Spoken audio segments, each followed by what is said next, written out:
guys. How are you?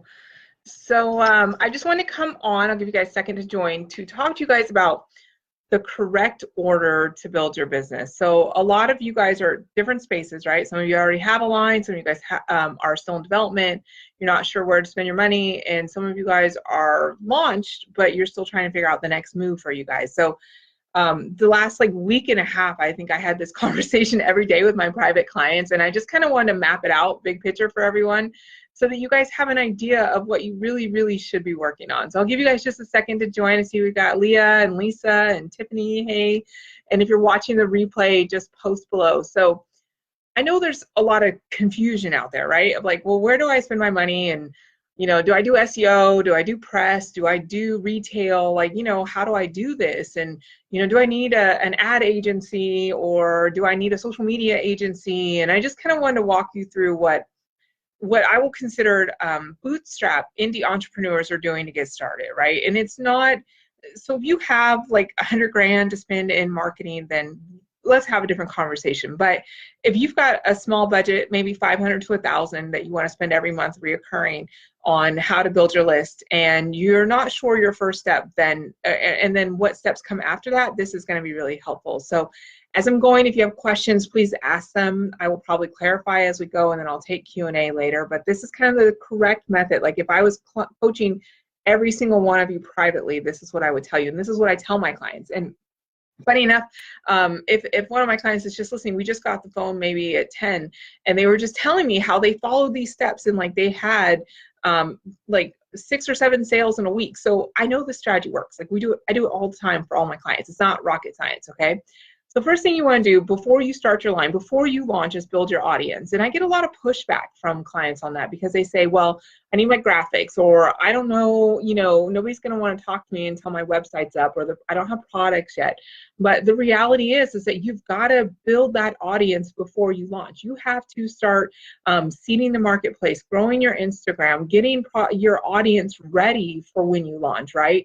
Lexus is a good example of this. She gave away high value content, but this is the strategy that almost every internet marketer uses. They give, they build their audience, they get to know people, they allow people to get to know them, and then when they're ready to launch, they're out. So if one of your concerns is I don't have product, I don't have good images, I don't know what to talk about, you kind of need to figure that out. And this is something that I tell a lot of my private clients is oftentimes as a brand owner, we need to bring why we started to our audience, right? So, and a lot of times it's the things that you think are really simple that you need to be sharing with your audience. So even Alexis, I was following Alexis before we even met, because I have 2 girls that have curly hair, different texture than mine, and I didn't know what to do, and she was teaching and learning, and it was fabulous. And so then when we connected, I don't even know how we connected, I'm sure on Instagram, it was just a natural fit for us. So you've got to be building your audience before you launch.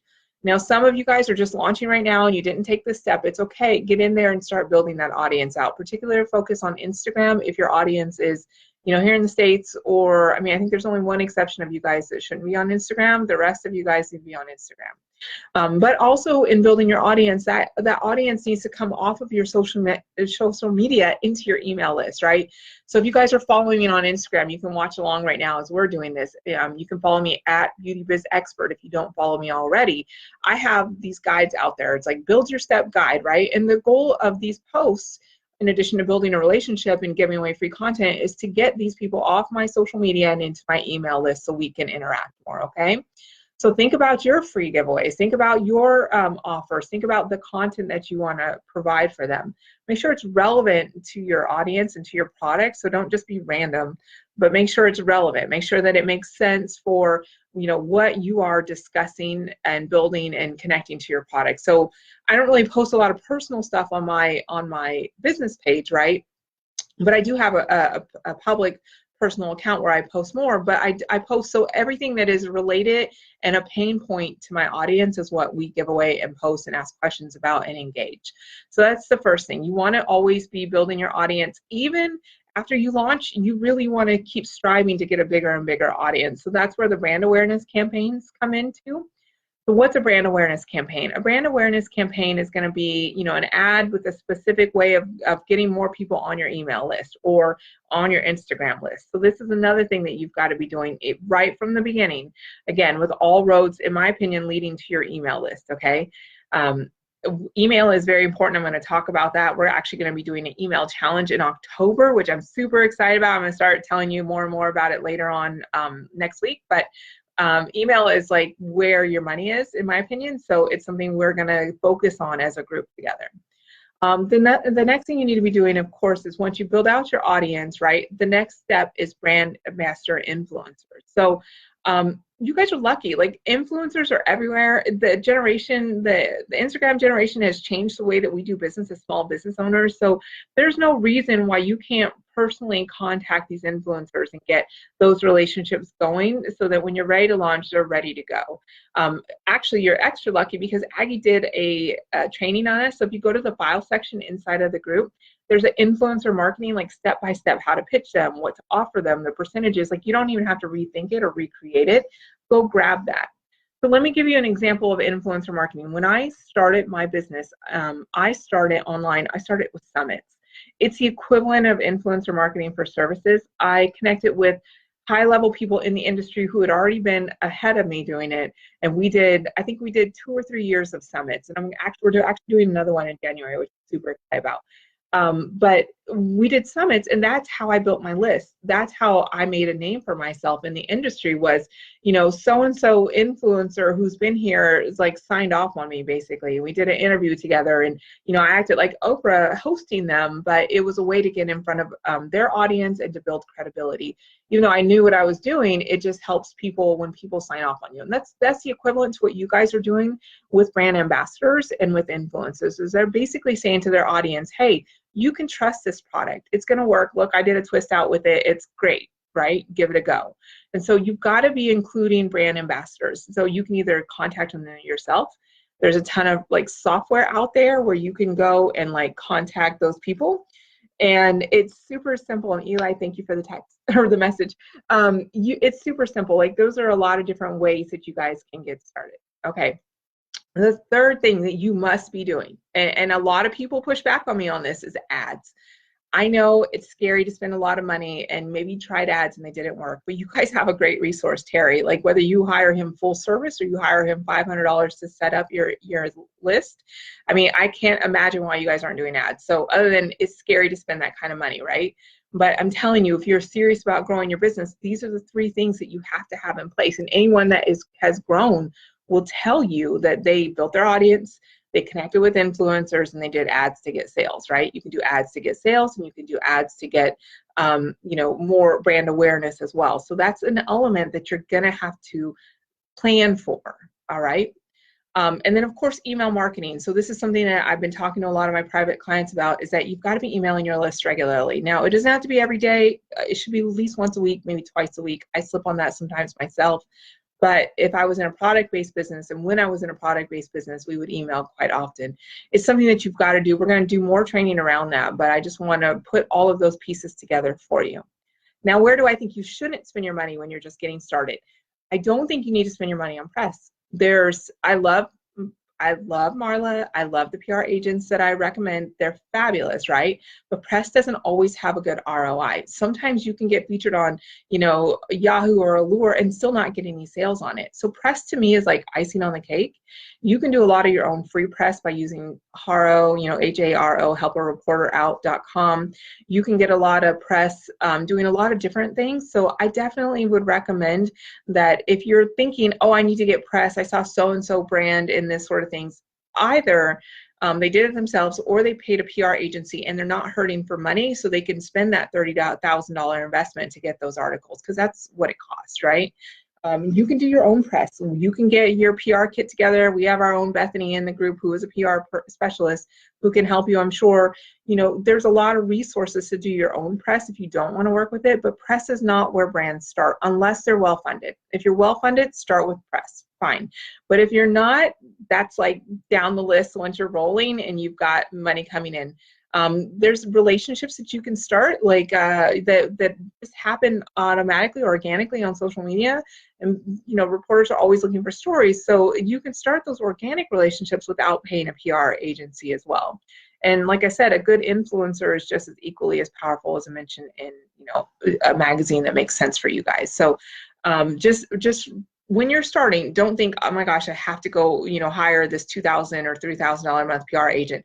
You really don't. Now, there's some exceptions. If you're a first to market product where you have a big education curve, then you need to hire a PR agent. So like, I think you guys saw Jill with Fixie Kit. She hired a PR agency because her product is first to market. She has to like educate, right? And get the word out, but it's not for everyone.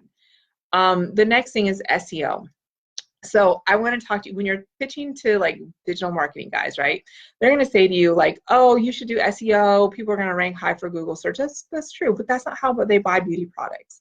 So beauty products are purchased through word of mouth, hashtags on in influencers, and like write-ups in like Refinery 29 or something like that, Essence, those kind of things. So SEO, where they're Googling like best hair care product line, may be effective, but it's not going to be your biggest bang on return, right?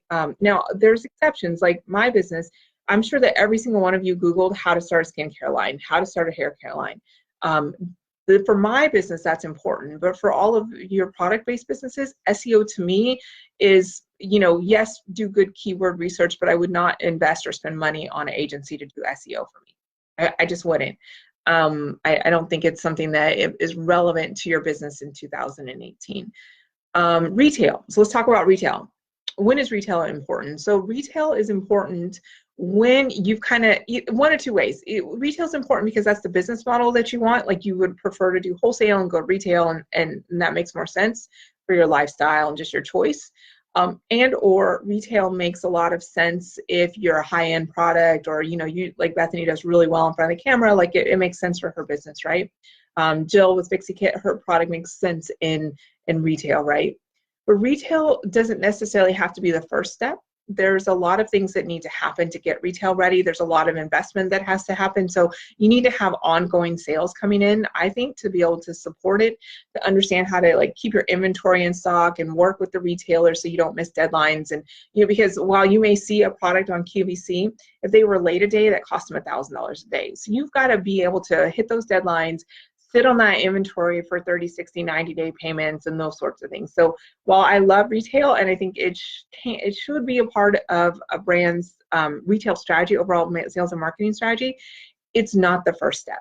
So unless that's like your entire beauty business plan, which like I give the example of Cleanse with Lauren Napier. If you guys haven't watched that interview with her I did a few years ago, her entire business model was to do retail. She didn't want to do direct-to-consumer sales in the beginning. So it just depends on your business model, but these are the things you got to have in place. And if you're just joining me late, I'll repeat them all. And if you have questions, please type them in. I just wanted to clear this up for you guys because a lot of my private clients, I've been having this conversation with them and they're just kind of confusion. So I just thought if they're having these questions, everyone must be having these questions. So if you have any questions, go ahead and start typing them. I may or may not see them right now, but I'll go back in and answer them.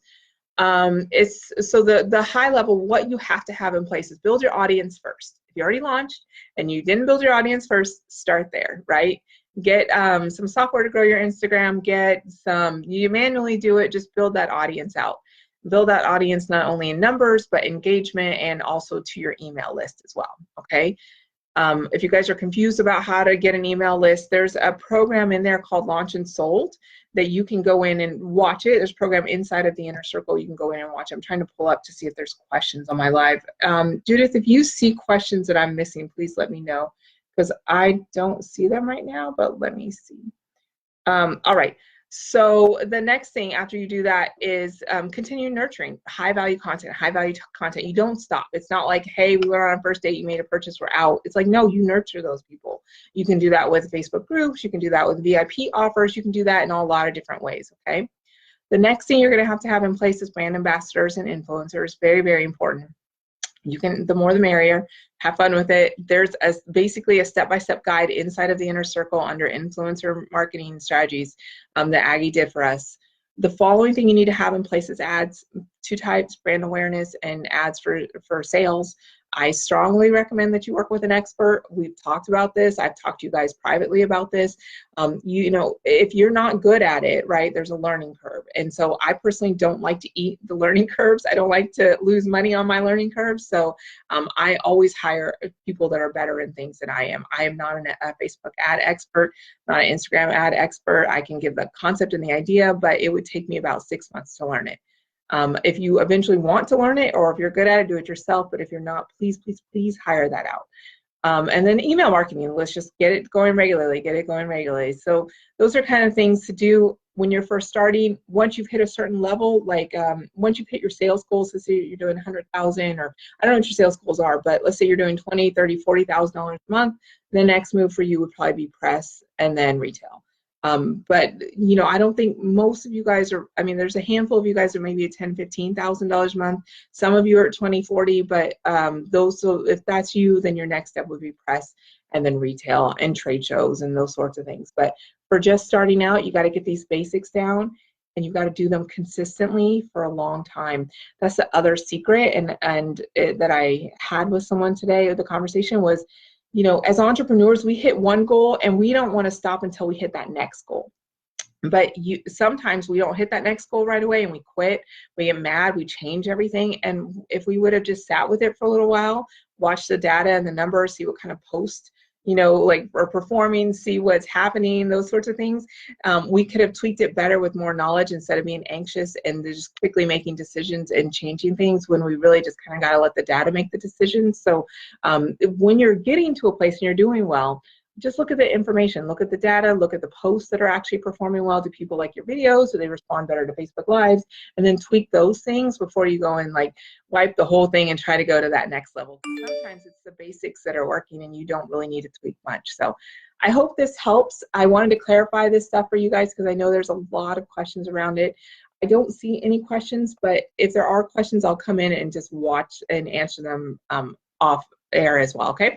And if you're watching the replay, put in the replay and let me know if you have any questions, and let me know which step you're on, where you're going to implement. Are you focusing on building your audience? Are you focusing on getting them consistent with your emails out there? Are you ready for that ad step? Are you hiring a press person? Like, where are you in this stage, right? But these are the basics, but I want to know where you are. So post that in the comments as well. All right, guys, enjoy your afternoon, and we have a lot planned for October, which Katie will be announcing soon. We'll talk to you guys later. Bye-bye.